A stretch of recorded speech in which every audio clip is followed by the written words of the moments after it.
Have you ever felt yourself in the grip of a force you do not understand and cannot control? It is the raw, undeniable power of a desire that seems to rise from a place deep beneath the foundations of your conscious self. It may be a craving for a substance, a compulsive need for a person's approval, a relentless ambition for a status that always seems just out of reach, or the strange, secret pull of a self-destructive habit. You, the rational, well-meaning person, the one who wants to be healthy, stable, and in control, stand on one side of a vast internal chasm. And on the other side stands this thing, this immense, primal, and terrifyingly powerful hunger that seems to mock your best intentions, that laughs at your willpower, and that time and time again pulls you into behaviors that leave you feeling ashamed, powerless, and profoundly estranged from the person you are trying to be. You have likely been taught to see this as a moral failing, a weakness of character, a disease of the will. Our culture offers you two simple and equally devastating narratives for this experience: the language of sin or the language of pathology. You are either a bad person who needs to be punished, or you are a sick person with a broken brain that needs to be fixed. You have declared war on your own desires. You have tried to starve your own addictions. You have wrestled with your own compulsions, believing that if you could just conquer this dark and unruly part of yourself, you would finally be free. But what if this entire framework is a lie? What if your deepest, most shameful desires are not your enemies, but are in fact your most sacred and trustworthy guides? What if your addictions are not a sign of your weakness, but a sign of a profound and unmet spiritual thirst? What if your most destructive behaviors are not a malfunction of your soul, but the desperate, coded language of a part of you that has been exiled, a part that holds the very key to your own wholeness? This is the radical, terrifying, and ultimately world-changing perspective of the great Swiss psychologist Carl Jung. For Jung, the things we desire, the things we become addicted to, are not the problem. They are the distorted and often tragic symptoms of a much deeper problem, the profound and devastating disconnection from our own authentic self. To understand the secret teachings of Carl Jung on desire, addiction, and human behavior is to stop waging a futile war against the symptoms and to begin the courageous and ultimately healing journey of discovering the sacred wound they are trying to reveal. The great forgetting, the persona, as the source of all craving. To understand the Jungian view of desire, you must first understand his model of the psyche. You, the person you consciously believe yourself to be, are what Jung called the ego. But the ego is only a small, fragile island in the vast, deep ocean of the total psyche. From our earliest days, this ego is engaged in a project of construction. It is building a mask, a social identity, a version of itself that is acceptable to the outside world. This is the persona. The persona is the good self, the competent self, the one who has it all together. It is a necessary tool for navigating the social world. The tragedy, as Jung saw it, is that we almost always mistake this mask for our true face. We become so identified with the persona that we forget the vast, chaotic, and infinitely richer reality of the soul that lies beneath it. We amputate the parts of ourselves that do not fit the mask, our unacceptable feelings, our shameful desires, our weird and inconvenient truths, and we banish them to the unconscious. This is the great forgetting. It is the moment we trade our authentic, whole, and messy soul for a clean, respectable, and ultimately lifeless role. And it is in this act of self-betrayal that the root of all neurotic desire and all addiction is born. The soul, the true self, will not consent to its own exile. It is a living, dynamic, and immensely powerful entity, and it yearns for wholeness. When it is ignored, when it is starved of conscious recognition, it does not simply go away. It begins to speak to us in the only language it has left, the language of symptoms, the language of craving, the language of compulsive desire. Your addiction, your obsession, your relentless, life-distorting desire, this is not a random malfunction. It is a sacred homesickness. It is the cry of your own lost soul, calling you back to the parts of yourself that you have abandoned. The thing you are addicted to is never the thing you are addicted to. It is a substitute, a symbol, in Jung's terminology, for the part of your own wholeness that you have forgotten how to access. The alcoholic is not truly seeking alcohol.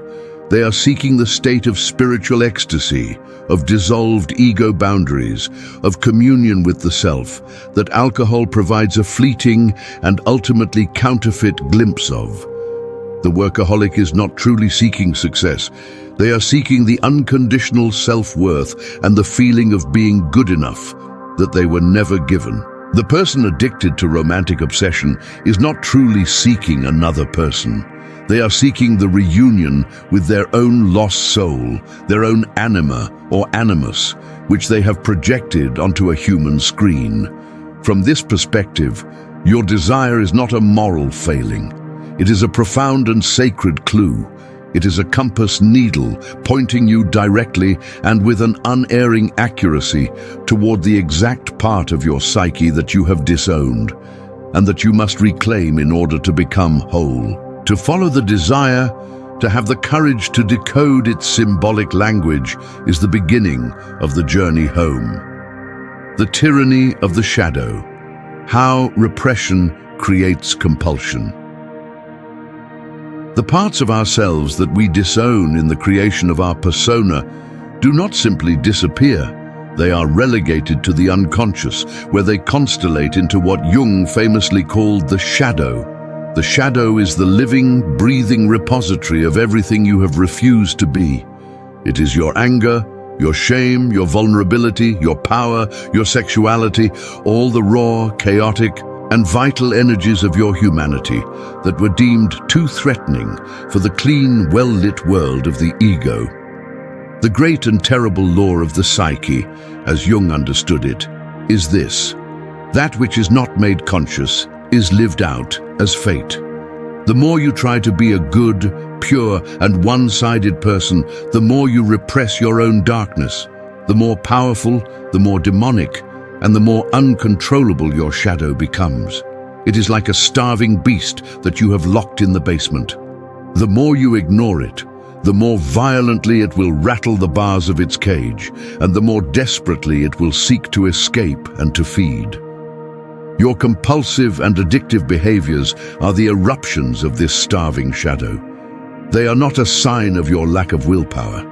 They are a sign of the immense and undeniable power of the part of you that you have tried to deny. The good Christian, who is a pillar of his community but has a secret pornography addiction, is not a hypocrite. He is a man whose conscious ideal of purity has created a shadow of equally intense and ravenous lust. The disciplined, high-achieving professional who collapses into bouts of lazy, hedonistic indulgence is not lazy. She is a person whose conscious devotion to the archetype of the disciplined worker has created a shadow that is desperately crying out for the lost values of play, of rest, of purposeless being. The addiction is a form of possession. It is the moment when the ego, which has exhausted all of its energy on the futile project of repression, is temporarily overthrown, and the shadow takes control of the personality. In this moment, you are not yourself.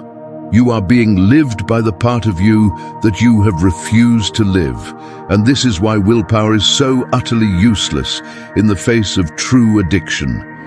To try to fight the compulsion with willpower is like trying to hold back a tsunami with a garden fence. It is the ego, the weakest part of the psyche, trying to fight a war against the vast and primordial power of the unconscious. It is a war you will lose every single time. The only way to end this war, Jung taught, is not to fight harder, but to surrender. You must stop trying to defeat the shadow and instead begin the terrifying work of trying to understand it. You must turn to your addiction, to your most shameful desire, and ask it a revolutionary question.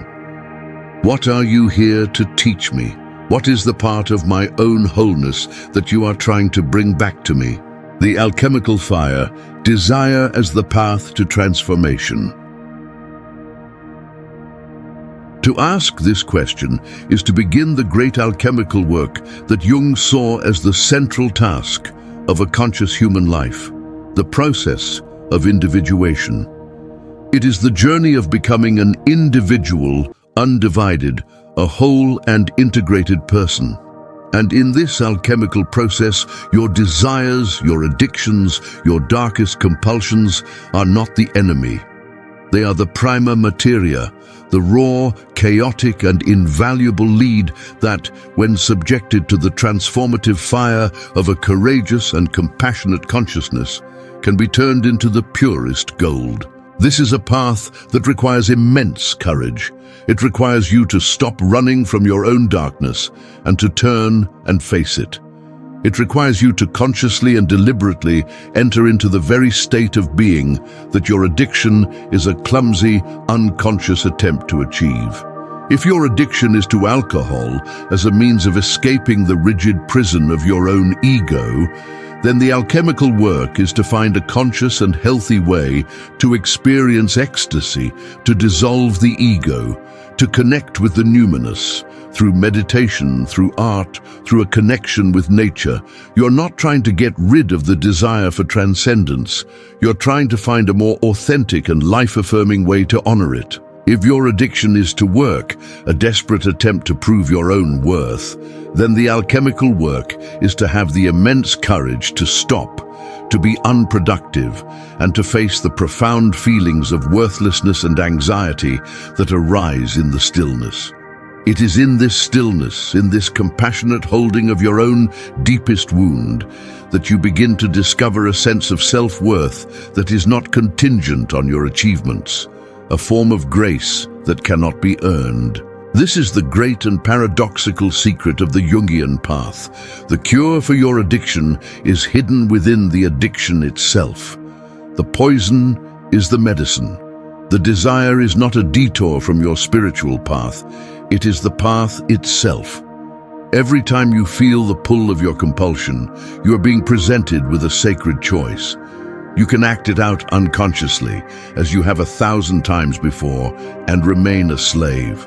Or you can choose not to act, and instead to turn inward and to feel the full, raw, and often terrifying force of the energy that is moving through you. You can ask it what it wants, what it needs, what part of your soul it is trying to reclaim. To do this is to step into the alchemical fire. It is painful, it is terrifying, and it is the only thing that will ever set you free. The birth of the self, the end of desire, and the beginning of life. What is the result of this difficult sacred work? It is not that you become a perfect person, a person without desire. It is that your desire is transformed.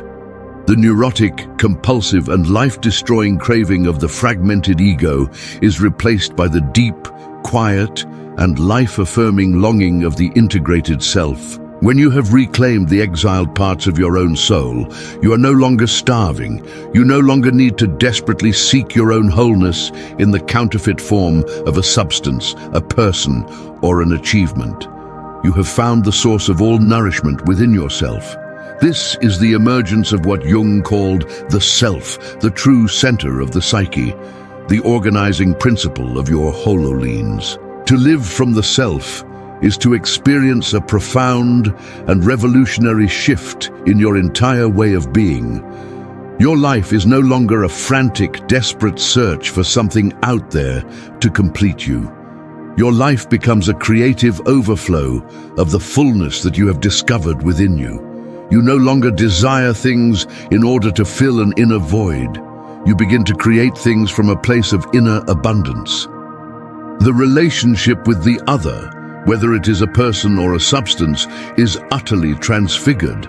It is no longer a relationship of addiction, of neediness, of a desperate attempt to get something. It becomes a relationship of freedom, of choice, of conscious and loving connection. You can love a person without needing them to be your savior. You can enjoy the pleasures of the world without being enslaved by them. You have not become a passionless ascetic. You have become the conscious and loving master of your own immense and now integrated life force. This is the freedom that Carl Jung's teachings offer us. It is not the shallow, fragile freedom of a willpower that is constantly at war with itself. It is the deep, resilient, and unshakable freedom of a soul that has had the immense courage to become whole. It is a freedom that is not found by conquering our desires, but by having the courage to follow them into the very heart of our own darkness, and to discover the lost and sacred treasure that they have been guarding for us all along. Your desire is the voice of your own lost God, and the journey of your life is the journey of finally, after a lifetime of exile, coming home to it.